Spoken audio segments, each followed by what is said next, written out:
So usually anyone who says vaccines are bad is an anti-vaxxer and frowned upon, but boy oh boy, in this piece, you're gonna raise your eyebrows because my guess is over 80% of you are going to be shocked when you hear what the Wall Street Journal says about vaccine makers and the rigging of studies and the rigging by the CDC. And boy oh boy, it is disappointing. Let's get into exactly what was just revealed. Because originally when the vax came out, everybody's like, you gotta have the vax. Otherwise, you know, you're an anti-vax or whatever. And there are a few things that are incredible that's going on. First of all, there's this video that's circulating on Twitter. I liked this. The reason I liked it is just so you could go into my Twitter history and see what I like as sort of extra context. But it's basically the Pfizer CEO getting confronted by some reporters and he's just super silent. Now that doesn't actually mean anything in itself, but it does reiterate this narrative of, wait a minute, what's going on with Big Pharma? And are they rigging data to potentially mislead people about COVID boosters and COVID vaccines? And this is a big problem because it's, well, for them, extremely profitable, but for us, it's our health. And one of the things that's wild is if you look at the continent of Africa, it is the least vaccinated continent that exists. And guess what? They're not having a COVID crisis. It's weird, but then again, hey, you know what? Maybe it's just an outlier. But what is not an outlier is what the Wall Street Journal editorial board just put together. Now, look, mainstream media, you always want to have a little bit of a skepticism, right? But let's put it this way. The Wall Street Journal editorial board, you know, probably has some reason to be incentivized by Big Pharma, right? I mean, at least that's what we might assume, right? Think about it. Wall Street Journal, Pfizer and Moderna, massive companies on Wall Street, right? Well, what we've got is a piece that goes completely counter to that idea. And this is probably one of the most damning pieces I have seen by the Wall Street Journal. And it was put together by not the editorial board, but a board member of the editorial board. So just one of the people from the editorial board. But it was pretty remarkable. So the Wall Street Journal and a member of their editorial board is going out of the way to say the deceptive campaign for bivalent COVID boosters. I'm just going to read you some of the big pieces here, okay? So I went through this. I'm just giving you the bottom line here. The message sponsored by the Department of Health and Human Services claims that updated bivalent vaccines will improve your protection. However, the Wall Street Journal suggests that, or at least this member of the editorial board suggests that this is deceptive advertising. Public health's establishment praise for the bivalent shots shouldn't come as a surprise, though, because federal agencies took the unprecedented step of ordering vaccine makers to produce these vaccines and recommending these vaccines and boosters without data supporting their safety or efficacy. And this is where they get into some arguments. The idea of updating mRNA COVID shots every season originally held promise. One advantage of mRNA technology is that manufacturers can tweak the genetic sequence and rapidly produce new vaccines targeting new variants. That's what we've been told since November of 2020. Hey, these vaccines, you can update them. They're great. As a result, now we have new vaccines targeting BA4 and BA5 Omicron, as well as the original Wuhan strain. But three problems have come up, they say. First, the virus is evolving faster than vaccines can be updated. Second, viruses are the vaccines are hardwired into our immune system. This has to do with imprinting. We'll explain that in a moment. And the actual benefit of the vaccines or the boosters is waning rapidly, often within a few months.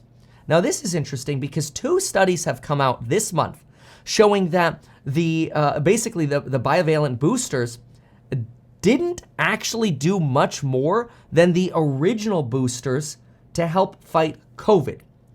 Now, what's interesting about that is there's this argument that there's immune imprinting happening that's making it harder for these vaccines to actually respond to these new variants. In fact, look at this study, and I'm going to try my best to explain this. I'm no scientist or doctor here, but look at this line for a moment. In one study, antibody levels after the bivalent boosters were 11 times as high against the Wuhan variant as against BA.5. So let me try to explain imprinting for a moment. So the idea of imprinting is that your body, let's say this is your body right here, gets injected with a vaccine that sees a virus that looks like this right here. The spike protein is generally what's being modified, so that way your body can identify that as an intruder and antibodies attack them. Well, let's say the blue thing here is the Wuhan virus, right? That's what you first saw. Your body gets really good against defending against the Wuhan virus. Well, now you inject it with, hey, here's the other one, here's the red one called, BA.5. We'll call that one B. And let's say your body creates a ton of antibodies for the Wuhan virus, the blue, and then you get injected with the BA.5 or BA.4 vaccine variant, and your body does this. It adds one antibody for BA.4 or 5, and then it adds a bunch more Wuhan virus antibodies. In other words, your body is basically just reiterating its protection against the original strain and not the new variant. And this is like this biological phenomenon. Well, maybe it's not a phenomenon because it's studied, but then again, a lot of things in biology are still theories.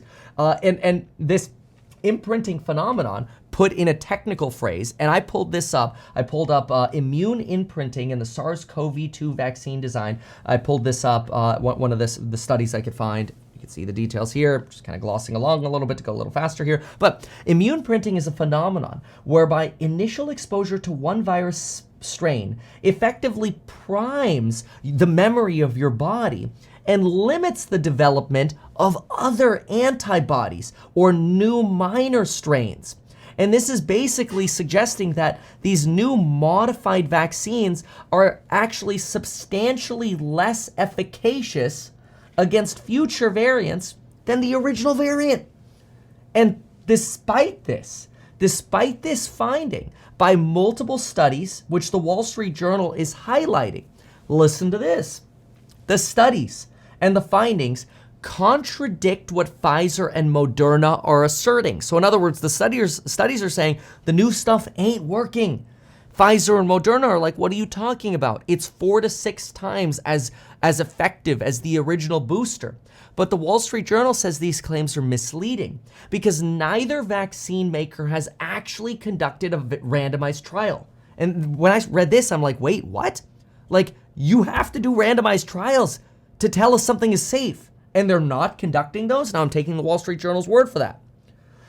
Instead, the Wall Street Journal here says, the companies, Pfizer and Moderna, tested the original boosters last winter, long before the BA.5 and BA.4 surge, 4 to 6 months after trial participants had received their third shot.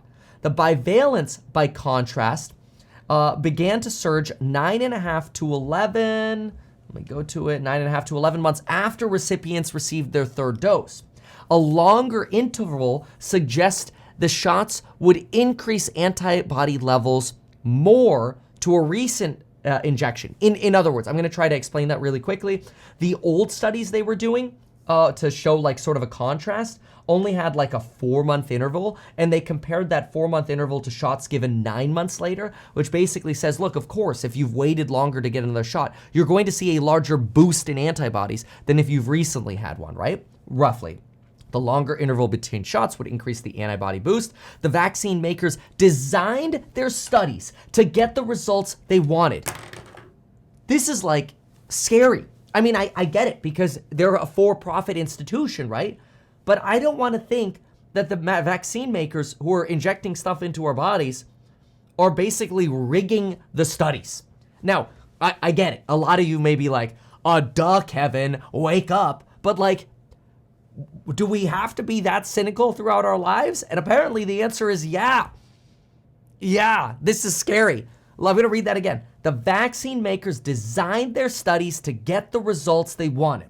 Public health authorities didn't raise an eyebrow, but why would they? They have a vested interest in promoting bivalence. The FDA ordered the vaccine makers in June to update the boosters against BA.4 and 5 and rushed in late August to authorize the bivalent boosters before clinical data were available. The CDC recommended bivalence for all adults without evidence that they were actually effective. This is insane. In other words, the CDC in late August is like, quick, print them, we'll approve them, just make them and we'll approve them. But the results for the only small randomized studies that they've actually conducted wouldn't actually be available until over a month later. But public health authorities didn't want to wait. And now we know why. Because when the actual studies came out after the CDC recommended them, the study showed that bivalents were only 22 to 43% effective against BA5 at their peak, as antibodies waned as new variants took over later in the fall, and then their protection against variants basically dropped to zero. So in other words, you're taking these boosters and you're maybe really only getting like 1 to 2 months of benefits because of immune imprinting. The CDC is lying to us, saying they're safe and effective when the studies haven't even come out to show they're safe and effective. Okay, like my understanding of safe and effective was safe, but let's put that on the table for a moment because we could talk myocarditis all day long. But let's just stick on number 2, effective. My understanding of an effective vaccine is a vaccine that's actually like 55+% effective. And that's already pretty paltry. But my understanding of safe and effective was 55 to 70% effective. At their peak, the studies show these bivalent vaccines are only 22 to 43% effective. Yet the CDC is telling us, no, they're safe and effective. By what? Another CDC study in December reported seniors who received the bivalents were 84% less likely to be hospitalized than the unvaccinated, and 73% less likely than those who had received 2 or more boosters of the original vaccine. But neither study controlled for important factors.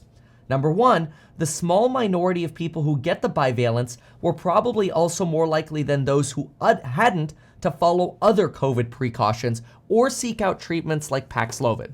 So in other words, maybe you got COVID, but you have access to Paxlovid. Or maybe you're still socially distancing, or you're, whatever, to try to prevent yourself. Maybe you're healthier. Maybe you're trying to, whatever. The point is, no controls in the study actually showing a higher rate of efficacy. Why is the Wall Street Journal having to expose this? Like, the CDC should be the organization that's like, hey guys, we got to step up like the quality of research we're doing here. It's not happening. This is embarrassing for the CDC. And again, I know many people are just rolling their eyes right now, like, Kevin, we knew this 2 years ago. I get it, okay? This just came out from the Wall Street Journal, though, and we are covering it to bring light to it to those who still have not seen that light. A study found that, look at this, a study found that unvaccinated individuals were more likely to get into car accidents, but that doesn't mean that car accidents prevent car crashes, or that vaccines prevent car accidents. There's a growing consensus that we need better vaccines and treatments to protect those still at risk, but we also need honest public health leaders. Oh, what a mic drop. What a freaking mic drop. That's intense.